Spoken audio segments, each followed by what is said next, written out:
Salam uşaqlar, bugün sizinlə present continuous dərsinin izahına baxacağıq. Present continuous feilin zamanlarından biridir və indiki davam edici zaman deməkdir. İndiki davam edici zamanın funksiyası hazırda, yəni danışıq anında baş verən hərəkətləri bildirmək üçün istifadə olunur. Və onu biz düzəldərkən düzəltmə qaydasından istifadə edirik və həmin düzəltmə qaydası da to be'lər və əsas feilin sonuna ing şəkilçisi artırmaqla düzəlir.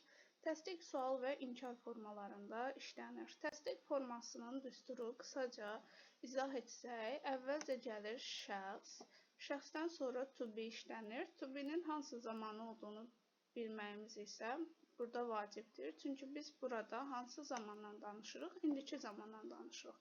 Və indiki zamandan da danışdığımız üçün bu hissədə də biz indiki zaman to be'lərindən istifadə edəcəyik. Yəni am, is, ardan istifadə edəcəyik. Onun ardınca gələcək verb, yəni feil və feilin də sonuna ing şəkilçisini əlavə edəcəyik. Eynən bu düsturda verdiyimiz halda cümlə düzgün qurulacaqdır. Nümunələri nəzər yetirsək görərik ki, burada he is reading a book. He gəlib, şəxs gəlib, şəxsdən sonra to be'miz gəlib. He ilə is işlənir. Əsas feilimiz gəlib, həmin bu ing-yə qədər olan hissə əsas feil read, oxumaq feilidir. Onun sonuna isə ing şəkilçisini əlavə etmişik. Daha sonra isə burada bizim tamamlığımız gəlib.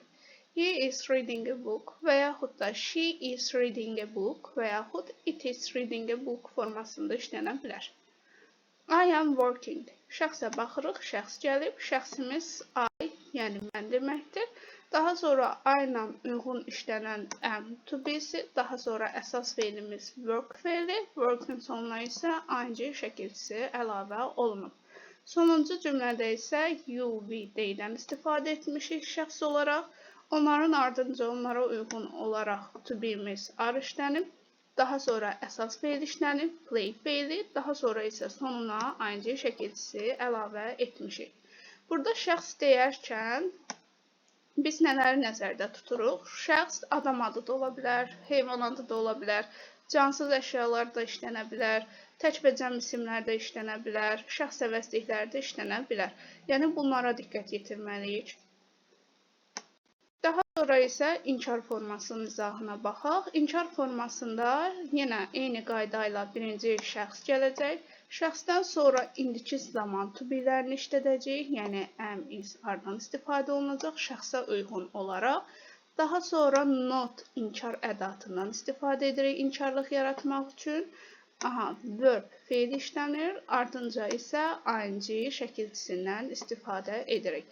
Eynən təsdiq forması ilə inkar forması eynilik təşkil edir. Sadəcə bir fərqi var ki, burada to be'dən sonra not inkar ədatı əlavə edirik ki, məhz inkarlıq yarada bilək.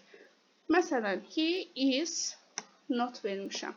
Burada deyirdim ki, he is reading a book. O kitab oxuyur. Burada isə deyəcəm ki, he is not reading a book. O kitab oxumur. Və yaxud I am not working. O işləmir. Baxın, not inkar ədatından istifadə etmişəm ki, inkarlıq yaradım. You are not playing. Sən oynamırsan. Və yaxud da I'm not working. Mən işləmirəm. Bu formada. Və not. Burada arın nişanladım, notu nişanlamalıydım. İnkar formasında biz not inkar ədatından istifadə edirik. Üçüncü forması isə sual formasıdır. Sual forması digərlərinə nisbətən biraz fərqlilik təşkil edir. Fərqli olması isə burada birinci növbədə şəxsin yox, to be'nin işlənməsidir. To be də indiki zaman olduğu üçün indiki zaman to be'lər işlənəcək, am, is, are. Bunlardan sonra hökmən şəxs gəlməlidir, şəxs. Daha sonra verb əsas feilim, sonunda isə ing şəkilçisini əlavə edirik. Is he reading a book? O kitab oxuyurdu bu formada. Am I working? Mən işləyirdim. Are you playing? Sən oynayırdın. Bu formada istifadə olunur. İsə əlavə cümlələr verilib onların hər birinə aid. Affirmativ təsdiq deməkdir, negativ inkar, interrogativ isə sual formasıdır. Cümlələri ümumi nəzər salsaq görərik ki, yenə də I'm reading, I'm not reading, am I reading formasında verilib. Əsas baxın, şəxs to be verb ing qaydası ilə verilib. Şəxs inkarda, şəxs to be not verb ing. O 3 dənə yuxarıda qeyd etdiyim düsturu əzbərləsək, bu dərsi əla öyrənmiş kimi olacaq. Çünki əsas açarı bu dərsin yuxarıda qeyd etdiyim 3 dənə düsturdur. Am I reading? Deməli, sual formasında birinci to be, şəxs, verb, ing formasında işlənir. Eynən bu cümlədə də eynilik təşkil edir. Yana bilər ki, bəs biz present continuous-u hansı hallarda işlədirik? Deməli, danışıq anında baş verən hərəkətlərdə. Adından da göründüyü kimi bu zaman davam edici zamandır. Yəni, hal-hazırda baş verir və davam edir. Danışıq anında baş verən hərəkətlərlə işlənir. Look, it is raining. Bax, yağış yağır. Və yaxud dəqiq planlaşdırılmış gələcək zaman hərəkətlərində işlənir. Məsələn, deyirəm ki, mən sabah dostlarımla görüşəcəm. Burada tomorrow olması bizi çaşdırmasın. Biz demişik ki, tomorrow varsa biz onu future simple-da götürürük. Yəni, gələcək sadə zamanda götürürük. Amma burada artıq biz bunu bugün planlaşdırmışıq və dəqiq planlaşdırmışıq ki, sabah yerinə yetirəcəyik. Əgər əvvəlcədən planlaşdırılmış hər hansı bir hadisədən, hərəkətdən söhbət gedirsə, biz bu zaman burada continuous-dan istifadə etməliyik. Yenə də baxın quruluşa. Shall, to be, verb, ing işlənir. Bu formada işlənir. Müvəqqəti vəziyyətlərlə işlənir. Baxın, I am living in Baku these days. Bu günlərdə Bakıda yaşayıram. Yəni, müvəqqəti yaşayıram. Bir müddətdən sonra artıq buranı tərk edəcəm. Yenə də quruluşa baxırıq əsas. Shall, to be, verb, ing düsturundan istifadə etmişik. Daha sonra isə daha çox testlərdə istifadə olunan qayda deyə bilərik ki, bu qaydadır. Bu nə deməkdir?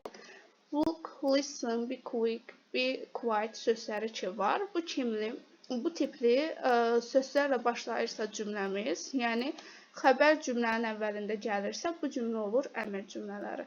Və əmr cümlələrini də işlədərkən biz hökmən orada present continuous zaman formasından istifadə etməliyik. Yəni, indiki zaman formasından istifadə etməliyik və testlərdə də çox düşür. Məsələn, əvvəlində look verirlər və yaxud listen verirlər, be quick verirlər.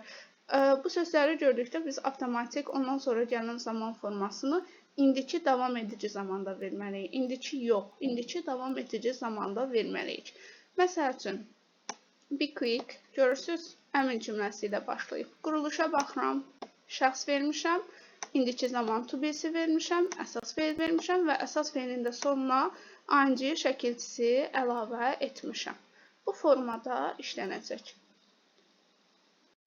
Daha sonra isə zaman zərfləri var. Zaman zərfləri bizə nəyi burada öyrədir? Deməli, bəzən testlərdə bizdən tələb edir ki, bu cümlənin indiki zamanda olduğunu, indiki sadə zamanda olduğunu, yoxsa indiki davam edici zamanda olduğunu tapmaq bizdən tələb olunur. Bu zaman biz nəyə diqqət yetiririk? Əgər cümləmizdən now, still, at the moment, at present və yaxud right now, nowadays sözləri varsa, zaman zərfləri varsa, biz o zaman present continuous formasından istifadə edəcəyik. Shall, to be, verb, ing formasından istifadə edəcəyik və yaxud bizdən inkar sual istəyirsə, yenə də continuous-un, present continuous-un o formalarından istifadə edəcəyik.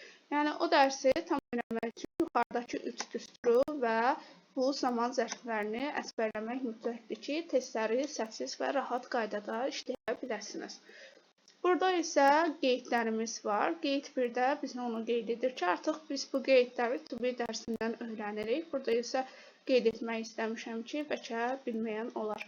Əgər adam adları verilibsə və yaxud da tək əşyalar verilibsə şəxs olaraq, bu zaman biz is xəbərindən istifadə edəcəyik, is to be-sindən istifadə edəcəyik.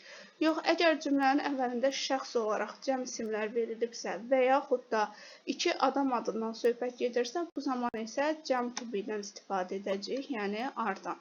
Deməli, bizim təklərlə, yəni tək əşyalarla, adam adları ilə, təklərlə işlənən xəbərimiz burada köməkçi xəbərimiz olacaq is. Cəmlərlə işlənən, 2 və daha artıq adam adları ilə işlənən xəbərimiz, köməkçi xəbərimiz, feilimiz isə olacaq ar. Dərsin izahı bu qədərdir. ki, dərs sizə anlaşılıqlı və faydalı oldu.